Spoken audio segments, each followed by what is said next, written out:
जयराम जी की शुरुआत करते हैं। इंपॉर्टेंट ऑब्जेक्टिव साइंस की सीरीज का पार्ट नंबर फर्स्ट। ठीक है।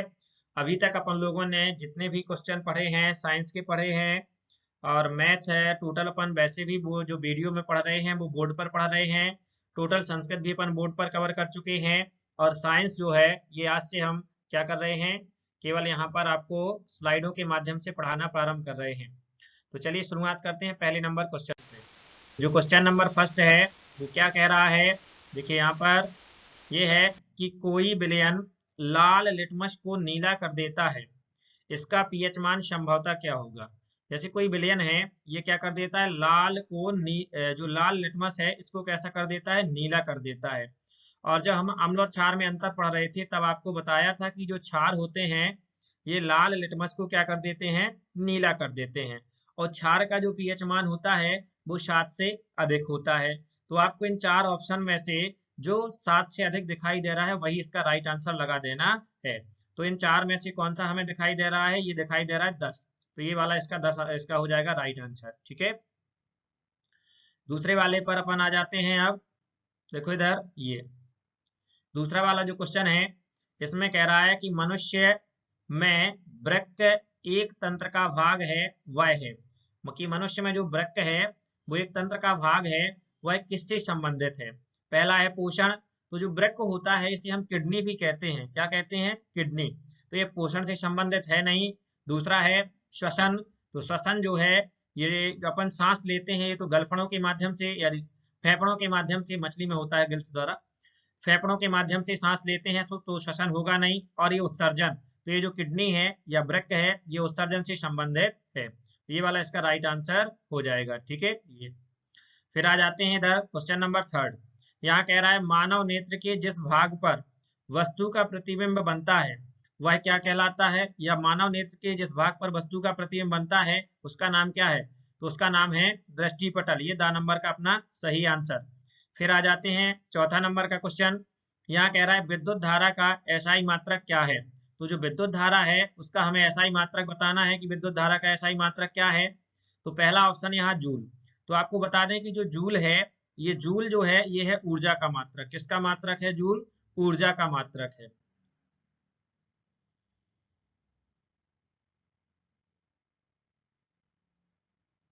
ये जूल है ऊर्जा का मात्रक। और ये जो वाट है क्या है, वाट, ये शक्ति का मात्रक है। और ये जो वोल्ट है ये काहे का मात्रक है, विभव का। और ये लास्ट में 2 नंबर का है, यही हमारा काहे का मात्रक है, शक्ति का धारा का एसआई मात्रक है। ये इसका राइट आंसर हो जाएगा एम्पियर। फिर आ जाते हैं क्वेश्चन नंबर 5वां। यहाँ कह रहा है द्रव अवस्था में पाई जाने वाली धातु। तो द्रव अवस्था में पाई जाने वाली धातु एक ही है और उसका नाम है मरकरी। ठीक है। इसे हिंदी में बोलते हैं पारा। और इसका जो संकेत है वो है Hg। क्या है, Hg।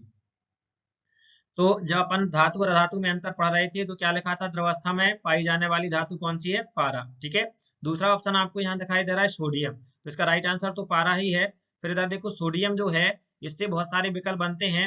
नंबर 1 विकल्प ये होता है कि मिट्टी के तेल में डुबोकर रखी जाने वाली धातु कौन सी है। तो उसका आंसर क्या हो जाएगा, सोडियम। सबसे अधिक क्रियाशील धातु की बात करें तो भी उसका आंसर हो जाएगा सोडियम।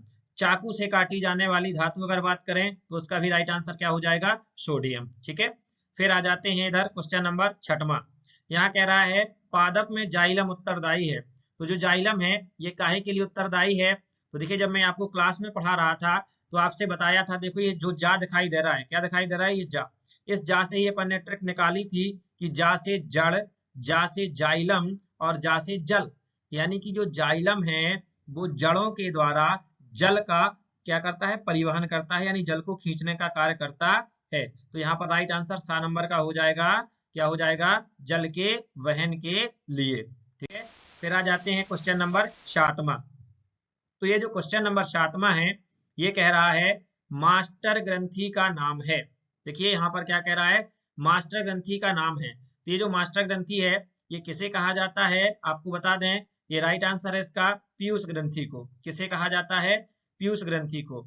अब यहाँ से पीयूष ग्रंथि से और भी जो ऑब्जेक्टिव बनते हैं वो भी आपको बता दें कि ये जो पीयूष ग्रंथि है ये मटर के दाने के बराबर होता है। इसका आकार, इसका आकार कैसा होता है, मटर के दाने के बराबर। ठीक है। और अगर इसके वजन की बात करें कि इसका वजन कितना होता है, तो इसका वजन होता है हमारा 0.6 ग्राम। क्या होता है? 0.6 ग्राम इसका वजन होता है। ये 0, ये दशमलव और ये कितना ग्राम होता है? 6। तो 0.6 ग्राम किसका वजन होता है? पीयूष ग्रंथि को। और पीयूष ग्रंथि का जो आकार होता है वो कितना होता है? तो मटर के जैसा होता है, मटर के दाने के बराबर होता है इसका। हाँ, यहाँ बात कर रहे हैं कि मटर के दाने से याद आया कि एक और चीज पूछी जाती है कि सेम के बीज के जैसा आकार किसका होता है? तो सेम के बीज के जैसा आकार जो है वो होता है हमारा वृक्क का। किसका? वृक्क का, यानी कि किडनी का। चलिए आ जाते हैं अगले क्वेश्चन पे, 8वें नंबर पे। तो यहाँ है लेंस की क्षमता का एसआई मात्रक है।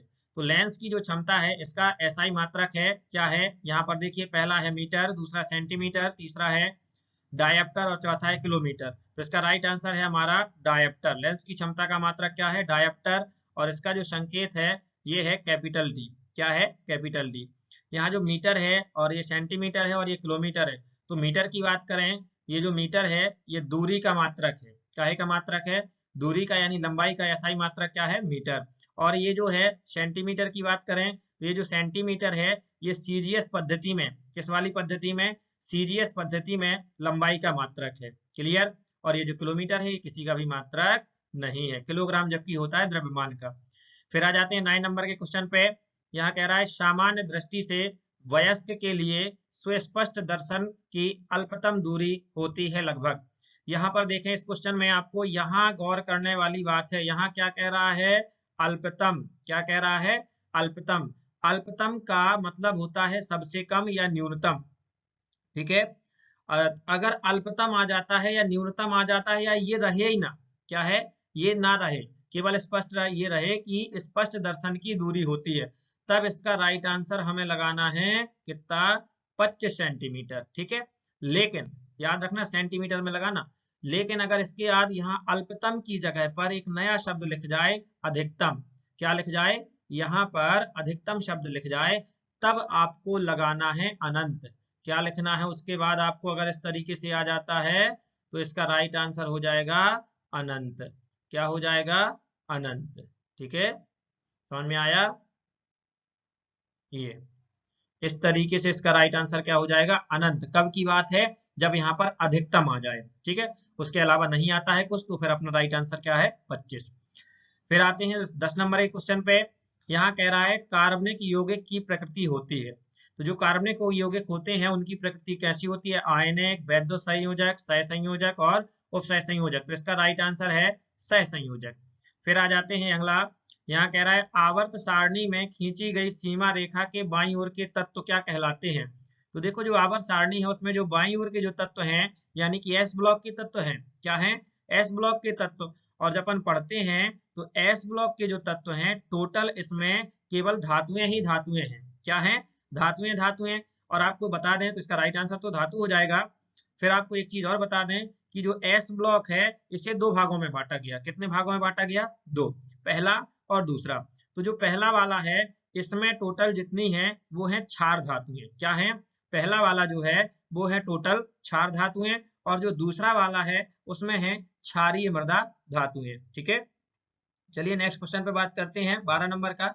यहाँ क्वेश्चन पूछ रहा है विद्युत शक्ति का अंतरराष्ट्रीय पद्धति में मात्रक। तो विद्युत शक्ति जो होता है, तो शक्ति का अंतरराष्ट्रीय पद्धति में मात्रक जब क्लास में आपको पढ़ा रहे थे तब हमने गजब की ट्रिक बताई थी कि भूल ना जाए। तो वो क्या था? देखो, आपको राइट आंसर तो बता दूं, वाट। क्या होता है? वाट इसका राइट आंसर, ये 12 नंबर का।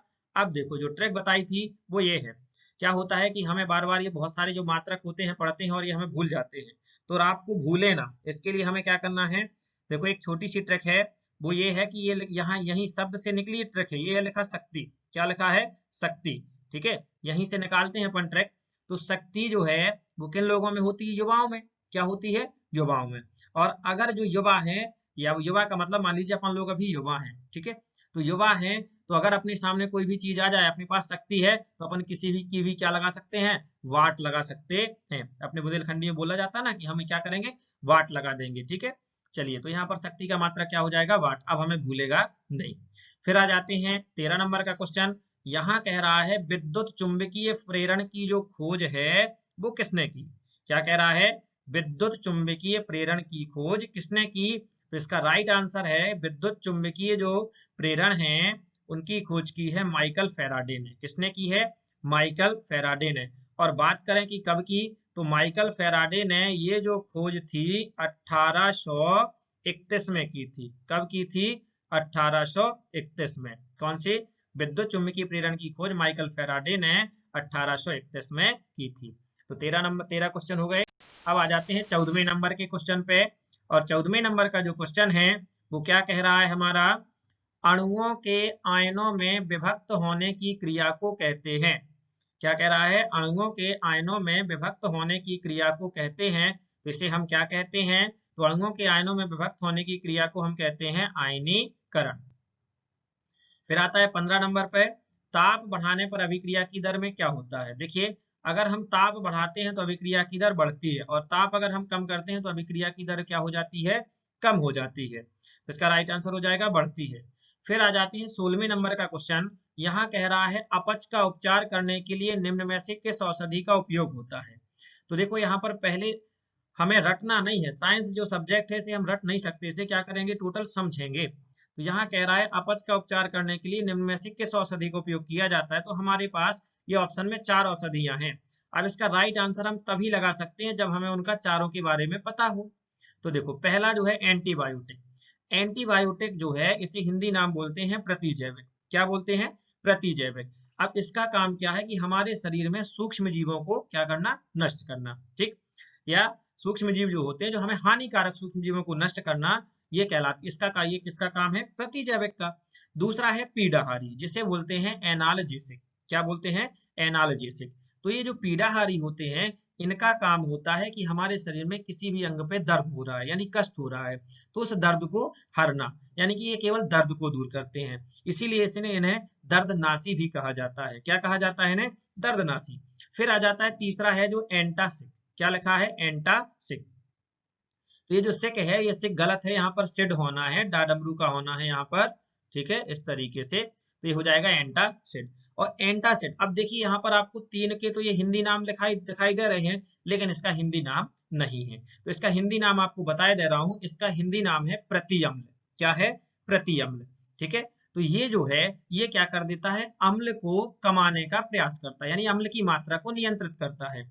और ये जो है एंटीसेप्टिक, ये है प्रतिरोधी, मतलब हमें विभिन्न प्रकार के जो रोग होते हैं उनसे दूर करने की कोशिश करते हैं। तो यहाँ पर देखिए अपच कब होता है? देखिए यहाँ लिखा है अपच का उपचार करने के लिए। तो अपच हमें कब होता है? अपच का तभी होता है जब हमारे शरीर में अम्ल की मात्रा क्या हो जाती है? बढ़ जाती है। क्या होता है? अम्ल की मात्रा हमारे शरीर में बढ़ गई, तब क्या होता है? अपच होता है। क्लियर हुआ? और ये जो है एंटासिड जो है, ये क्या करता है? अम्ल की मात्रा को नियंत्रित करता है। अब आप ही बताइए कि इसका राइट आंसर क्या हो जाएगा? ठीक है, तो इसका राइट आंसर हो जाएगा हमारा एंटासिड। सी नंबर का इसका राइट आंसर। फिर आ जाते हैं क्वेश्चन पे। क्वेश्चन कह रहा है हमारा उदर कौन सा अम्ल उत्पन्न करता है? उदर जो है आपको जब पढ़ाया गया था पाचन के बारे में, क्या होता है? पाचन जब पढ़ा रहे थे तब वहां पर हमारे क्या था कि पाचन में क्या हो जाते हैं? ये रस मिल जाते हैं। तो वहां पे जो कौन अम्ल है वो कौन सा अम्ल उत्पन्न होता है? तो सबको पता है कि हमारे उदर में हाइड्रोक्लोरिक अम्ल उत्पन्न होता है, जिसका सूत्र क्या है? HCl। अगला क्वेश्चन है विलयन में किस आयन के निर्माण के कारण पदार्थ की प्रकृति अम्लीय होती है? देखिए, अम्लीय होती है तो ये होता है हाइड्रोजन धनायन की वजह से। यहाँ धन लगा लीजिए थोड़ा सा ऊपर। ओके, ये जो होती है किसकी वजह से होती है? हाइड्रोजन धनायन की वजह से। ये तो ये हो गया, इसका राइट आंसर हो जाएगा ए नंबर का ये। फिर आता है नींबू के रस की प्रकृति क्या है? जो नींबू का रस है उसकी प्रकृति कैसी है? तो नींबू तो सभी ने खाया होगा, कि नहीं खाया है? तो नींबू जो होता है वो कैसा होता है? खट्टा होता है। और खट्टे क्या होते हैं? अम्ल होते हैं। खट्टे क्या होते हैं? अम्ल होते हैं। तो जो अम्ल होते हैं उनका पीएच मान 7 से कम होता है। ठीक है, इतना भी अपन को पता है। तो इसका राइट आंसर हो जाएगा अम्लीय, क्योंकि अम्लों की प्रकृति भी कैसी होती है? अम्लीय। लीजिए आ नंबर का इसका राइट आंसर। फिर आगे है 20 नंबर का, एक घोल का मान पीएच मान 4 है तो घोल कैसा होगा? अब 4 है का मतलब 7 से कम है, तो घोल हमारा कैसा होगा? अम्लीय होगा। तो ये कितने क्वेश्चन हो गए अपने? 20। ठीक है, अब आ जाते हैं 21 नंबर के क्वेश्चन पे। तो ये जो 21 नंबर का क्वेश्चन है, यहाँ कह रहा है क्षारीय घोल का पीएच मान क्या होगा। क्या कह रहा है, क्षारीय घोल। तो जो क्षारीय घोल है उसका पीएच मान अपन अभी थोड़ी देर पहले कर रहे थे कि क्षारीय जो घोल है उसका पीएच मान हो जाएगा 7 से अधिक। तो ध्यान से सुनो, बहुत सारे बच्चे इस वाले साइन में कंफ्यूज हो जाते हैं। तो ये है 7 और ये है पीएच मान, और ये जो इधर देखना आपको, ये और ये दोनों दिख रहे हैं, ये दोनों साइड मतलब जिस साइड ये खुला है वो वाला हिस्सा कहलाएगा बड़ा। तो ये 7 और 7 से बड़ा यानी 8 9 10, तो यही वाला इसका राइट आंसर हो जाएगा। ठीक है, चलिए अगला, चाकू द्वारा आसानी से कौन सी धातु काटी जा सकती है। अभी थोड़ी देर पहले अपन बात कर रहे थे, तो चाकू द्वारा आसानी से सोडियम को काटा जा सकता है। सोना और जो प्लेटिनम है उसको गलाने के लिए किस अम्ल का नाम, जो गलाने के लिए अम्ल प्रयोग किया जाता है उसका नाम क्या है। तो सोने और प्लेटिनम को गलाने के लिए एक्वा रेजियो नामक अम्ल का प्रयोग किया जाता है। फिर आ जाते हैं 24 नंबर का, कौन सी धातु ठंडे जल के साथ तेज अभिक्रिया करती है। समझना, कौन सी धातु ठंडे जल के साथ तेज अभिक्रिया करती है। तो यहाँ पर ये जो पोटेशियम है ये भी जल के साथ क्रिया कर लेता है, कॉपर और मैग्नीशियम और सोना, और मैग्नीशियम भी कर लेता है। पोटेशियम और मैग्नीशियम में ये बात करें तो इन दोनों में, ये दोनों भी अतिक्रियाशील धातु है किसकी अपेक्षा, इनकी अपेक्षा। और इन सब में भी अगर बात करें तो सोडियम, तो सोडियम तो इसका ऑप्शन है ही नहीं, चलो उससे बच गए। तो यहाँ पर इसका राइट आंसर हो जाएगा पोटेशियम। यानी कि ठंडे जल से अगर देखिए आपको सोडियम दिया जाए तो सोडियम पहले नंबर लगाना है, उसके बाद दूसरे नंबर अगर सोडियम नहीं है तो पोटेशियम लगाना है।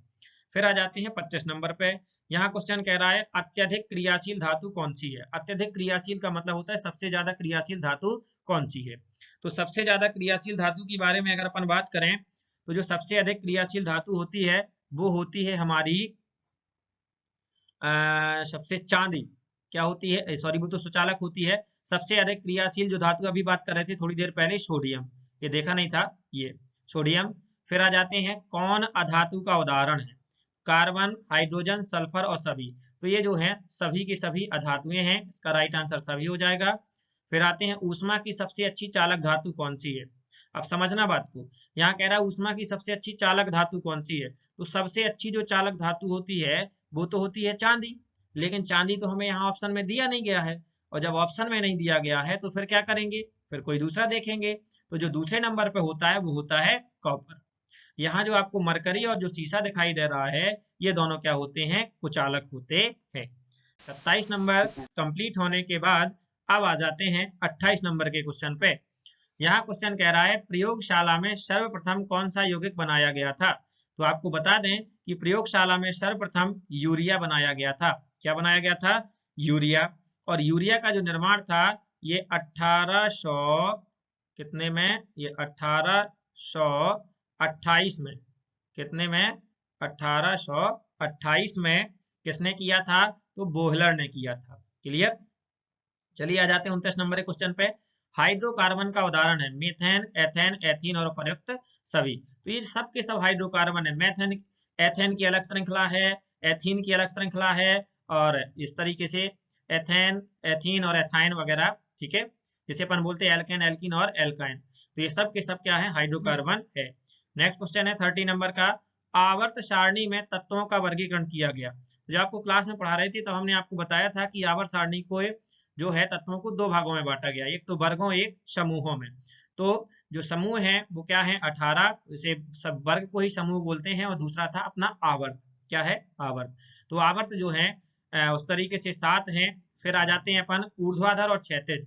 तो जो ऊर्ध्वाधर पंक्तियां होती हैं यानी खड़ी खड़ी सी लाइन होती हैं, इन्हें क्या कहा जाता है, समूह। और जो क्षैतिज पंक्तियां हैं उन्हें कहा गया है अपना आवर्त। तो यहाँ पर राइट आंसर हो जाएगा, दोनों रूपों में वर्गीकृत किया गया है। फिर आ जाते हैं 31 नंबर पे, मेंडलीव की मूल आवर्त सारणी में वर्गों की संख्या। तो मेंडलीव की आवर्त सारणी जब बनी थी तो उसमें वर्गों की संख्या कितनी थी, 9।